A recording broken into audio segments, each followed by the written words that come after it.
બનાસકાંઠા જિલ્લામાં છેલ્લા 2 માસમાં 105 બાળકો મોતને ભેટ્યા હોવાનું સામે આવ્યું છે। બનાસકાંઠામાં પાછલા 2 મહિનામાં 105 નવજાત બાળકો મોતને ભેટ્યા હોવાનું સામે આવ્યું છે, જેમાં 1 વર્ષ સુધીના 82 અને જ્યારે 1 મહિનાની ઉંમરના 65 બાળકોએ દમ તોડ્યા હોવાનું સરકારી ચોપડે નોંધાયું છે। આરોગ્ય વિભાગના ડેટા પ્રમાણે કુપોષણ સહિત અન્ય કારણોના પગલે જન્મ્યાના 7 જ દિવસમાં 47 બાળકોના મોત થયા હતા અને જિલ્લાના 14 તાલુકામાં સરકારી હોસ્પિટલમાં 14,000 પ્રસૂતિ થઈ હતી, જેમાં સૌથી વધુ ડીસામાં 2,200 અને જ્યારે સૌથી ઓછી દાંતીવાડામાં 519 પ્રસૂતિ નોંધાઈ હતી। આ પ્રસૂતિ દરમિયાન બનાસકાંઠામાં જુદા જુદા કારણોથી પાછલા 2 મહિનામાં 105 બાળકોના મોત નિપજ્યા છે। જિલ્લાના જુદા જુદા તાલુકા પ્રાથમિક આરોગ્ય કેન્દ્ર હેઠળ જે તે ગામોમાં પ્રસૂતિ બાદ બાળકોના મોત નિપજ્યા હતા। આરોગ્ય વિભાગના સૂત્રોએ જણાવ્યું કે જિલ્લામાં સરેરાશ 1,030 બાળકો પ્રસૂતિ દરમિયાન મોતને ભેટતા હોય છે। જિલ્લામાં સરેરાશ 65 થી 70,000 બાળકોના દર વર્ષે જન્મ થાય છે, જે પૈકી 1800 થી 2,000 બાળકોના કોઈને કોઈ કારણોસર મોત નિપજી જાય છે, જે રેશિયો સરકાર દ્વારા જાહેર કરવામાં આવેલો છે। બાળકોમાં કુપોષણનું પ્રમાણ બનાસકાંઠામાં આપણે 9 થી 10% જેટલું છે। એના માટે જે 0 થી 5 વર્ષના જે બાળકો છે એ બાળકોનો આપણે ફિલ્ડ લેવલે જે આશા બહેનો અને આપણી FSW બહેનો છે એ સ્ક્રીનિંગ કરે છે। સ્ક્રીનિંગ કર્યા પછી જે બાળકો કુપોષિત માલુમ પડે ક્રાઇટેરિયા મુજબ તો એ બાળકોને CMTCમાં આપણે સારવાર માટે મૂકીએ છીએ। ત્યાં એમને પોષણ પણ આપવામાં આવે અને સાથે સાથે એનું ટ્રીટમેન્ટ પણ કરવામાં આવે છે। એવી 2 સંસ્થાઓ આપણે અહીં છે, એક ડીસા સિવિલમાં ચાલુ છે ને એક ભીલડી CSC ખાતે છે। આજની તારીખમાં આપણે જે બાળકો આપણી જોડે 5 વર્ષથી નીચેના 50,000 જેટલા બાળકો ડીસા તાલુકામાં છે એ પૈકી 43,151 જેટલા બાળકોનું આપણે સ્ક્રીનિંગ કરી ચૂક્યા છે। 6 મહિને એકવાર સ્ક્રીનિંગ કરવાનું હોય છે અને સારવાર ઉપર જરૂર લાગે તો મૂકવાનું હોય છે। એ રીતે વર્ષમાં આપણે 2 વાર એનું સ્ક્રીનિંગ કરીએ છીએ।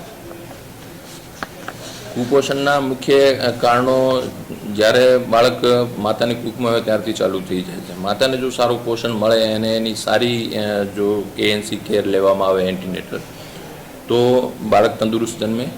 અને જો બાળક ઓછી વજનનું જન્મે અથવા માતા કોઈ આવું બધું વ્યસન હોય અને તો બાળકો ઓછા વજનના જન્મતા હોય છે ને એ કુપોષણનો શિકાર બનતા હોય છે। સાથે સાથે જ્યારે બાળક જન્મે તો એને જે ધાવણ આપવાનું છે એ પણ બહુ મહત્વપૂર્ણ છે। પહેલા કલાકની અંદર જ ધાવણ આપવાનું છે અને 6 મહિના સુધી ફક્ત અને ફક્ત માનું ધાવણ જ આપવાનું છે અને એના પછી બીજા જે કમ્પ્લિમેન્ટરી ફૂડ છે એની સાથે સાથે 2 વર્ષ સુધી ધાવણ ચાલુ રાખવાનું હોય છે। Thank you. અપૂરતા લોહીને કારણે સગર્ભા મહિલાના કે બાળકના જીવ જોખમમાં મુકાય છે। ઉપરાંત હાઈ બ્લડ પ્રેશર ખેંચાવાથી પણ પ્રસૂતાનું કે બાળકનું મોત નીપજે છે। લીલા શાક, ખજૂર, બાજરી, ગોળ અને આયર્નની ટેબ્લેટ જરૂર પડે તો આયર્નના ઇન્જેક્શન લેવાથી લોહીની ઉણપને નિવારી શકાય છે તેવું પણ આરોગ્ય વિભાગનું કહેવું છે। પરંતુ એક ગંભીર સમસ્યા છે। બનાસકાંઠા જિલ્લામાં છેલ્લા 2 માસમાં જ આટલો મોટો આંકડો બહાર આવ્યો છે। 105 જેટલા બાળકોએ દમ તોડ્યો છે।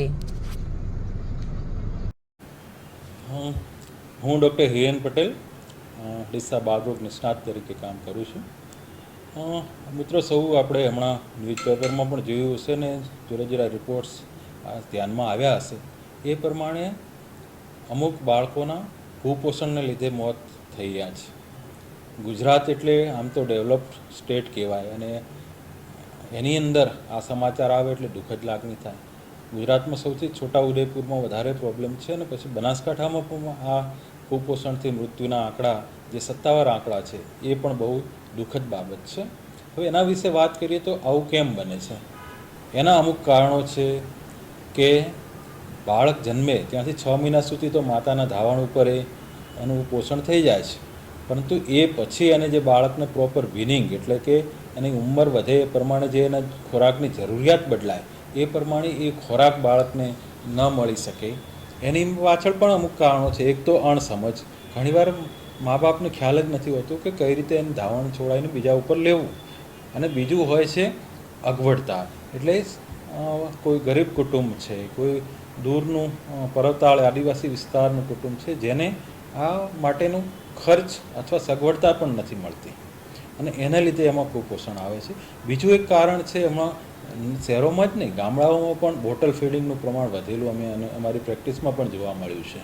તો એ બાળક દૂધ ઉપર જ લાંબો ટાઈમ ચલાવ્યા કરે, બોટલ ફીડિંગના લીધે એની અંદર કુપોષણની સાથે સાથે રોગો પણ વધારે થતા હોય છે અને એમાંથી બાળક મૃત્યુ તરફ જાય છે. હવે કુપોષણનો એક આડઅસર એ છે કે એના લીધે બાળકને જલ્દી ચેપ લાગે છે. જલ્દી ચેપ લાગે ને એમાંથી ગંભીર બીમારી બને ત્યારે એ બાળકનું ડેથ એટલે કે મૃત્યુ થઈ શકે એમ છે. અને બીજું કે જ્યારે બાળક વધારે વારંવાર બીમાર રહેતું હોય તો પણ એ કુપોષણનો ભોગ બને છે ને એ પણ એક એને મૃત્યુ તરફ ધકેલવાનું કારણ બને છે.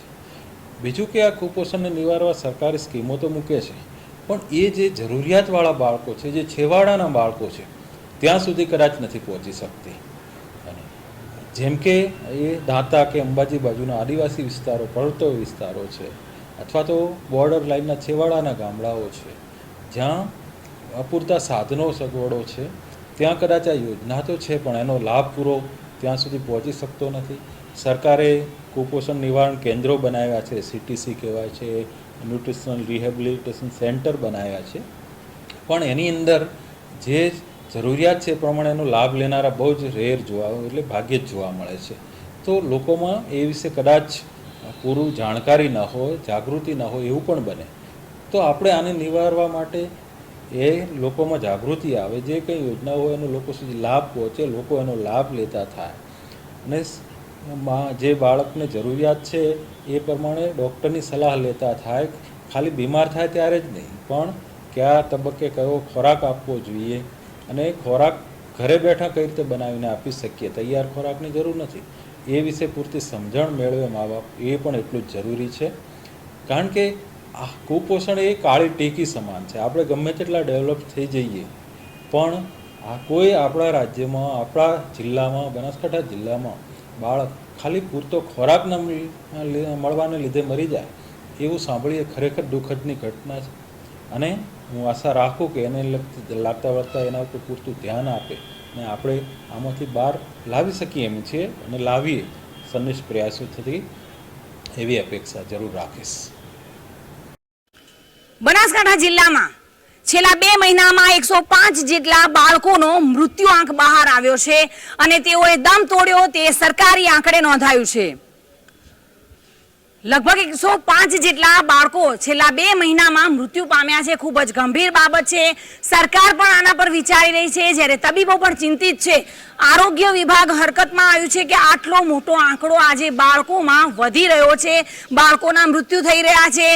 કુપોષિત બાળકો એટલે કે જ્યારે માતાઓને આટલી બધી યોજનાઓનો લાભ મળતો હોય, સરકારની યોજના છે ધાત્રી, સગર્ભા અને પ્રસૂતિ માટે સરકાર અનેક કીટો વિતરણ કરતી હોય છે, યોજનાઓમાં લાભ લેતી હોય છે, છતાં પણ બનાસકાંઠા જિલ્લાની મહિલાઓ ક્યાંક ને ક્યાંક કુપોષિત જોવા મળી રહી છે, જેના કારણે તેમના બાળકો પણ કુપોષણનો ભોગ બની રહ્યા છે અને મોટો આંકડો વધતો જાય છે.